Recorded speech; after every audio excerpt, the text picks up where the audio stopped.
ஒரு மீனவனிடம் ஒரு நாய் இருந்தது. அன்று கிராமத்தில் கடல் வழிபாடு நடந்தது. அதனால் மீனவன் அதிக வேலை செய்து கொண்டிருந்தான். அதற்கு முன் அவன் காலை நாய்க்கு உணவு கொடுத்து அதை கிராமத்துக்குள் விட்டுவிட்டான். நாய் ஒருவரின் கடைக்குள் சென்று மீன் துண்டுகளைத் தின்னத் தொடங்கியது.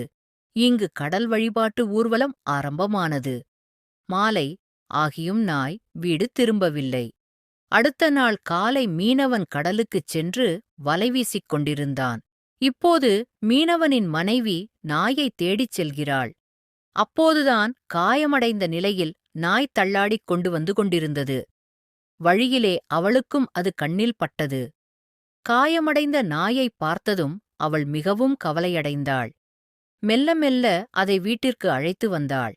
பிறகு ஒரு வைத்தியர் வந்து நாய்க்கு மருந்து போட்டார். ஆனால் மீனவனும் மனைவியும் அழுது கொண்டே இருந்தனர்.